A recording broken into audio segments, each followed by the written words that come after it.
Então, fala galerinha do Colégio Líder! Hoje na nossa aula de português nós vamos falar sobre literatura. E o assunto da nossa aula de hoje é o cordel. Cordel é uma forma poética de origem popular que, em geral, narra uma história. São utilizadas uma métrica específica e rimas que conferem musicalidade e ritmo ao poema. Essa forma poética é publicada em folhetos e em outros formatos, como revistas e livros, podendo ser acompanhada de ilustrações e diversas técnicas, apesar de, em geral, ser usada a xilogravura. Os poetas cordelistas falam sobre diversos assuntos em seus poemas, desde questões como a vida cotidiana, a política, até a própria literatura.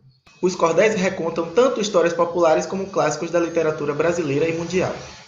Bem, mas na aula de hoje a gente não vai ficar falando sobre a história do cordel, não vai ficar falando sobre xilogravura, quando surgiu o cordel, não. A gente vai falar sobre as rimas. A literatura de cordel segue uma regra de versos e rimas. Se essas regras forem quebradas, não pode ser considerado uma literatura de cordel. Então, eu vou ensinar para vocês as regras das rimas.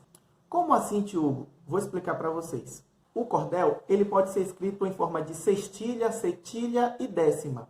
Mas o que é isso? Se nós temos um cordel escrito na forma de sextilha, nós vamos ter cada estrofe, composta por 6 versos.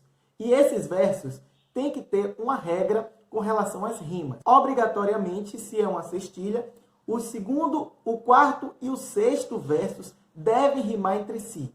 Vejam um exemplo. Aqui nós temos um trecho de um cordel e percebam que esse cordel foi escrito em sextilha, porque cada estrofe ela tem 6 versos. Vamos ler esse cordel?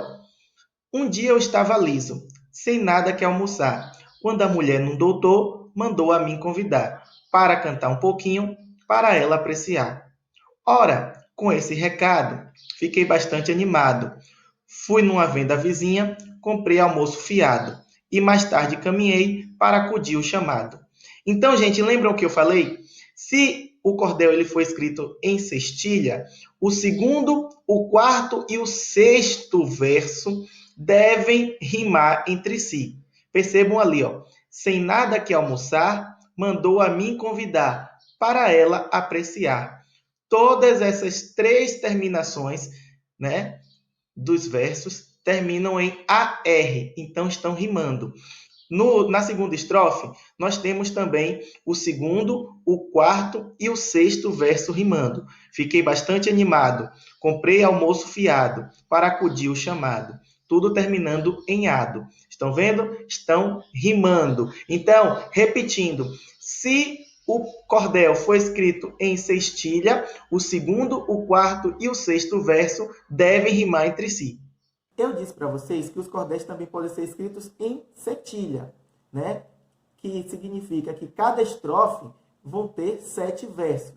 Mas a regra muda na setilha. Na setilha, o segundo, o quarto e o sétimo versos vão rimar entre si e o quinto e o sexto versos vão ter uma segunda rima entre si. Vejam um exemplo. Temos aqui um trecho de Alice no País das Maravilhas em cordel, uma adaptação feita por João Gomes de Sá. E percebam que esse cordel aqui ele foi escrito em setilha, porque cada estrofe ela tem 7 versos. E como eu disse, na setilha, nós temos que o segundo, o quarto e os sétimos versos rimam entre si. E o quinto e o sexto versos, eles vão fazer uma segunda rima entre si. Tá certo? Vamos ler essa primeira estrofe? Nas varedas do cordel, sigo as mais bonitas trilhas. Vou compondo minha história em canções e redondilhas. E, sem cometer tolice, narro a história de Alice no País das Maravilhas. Percebam, se é uma setilha, segundo, quarto e sétimo versos rimam entre si.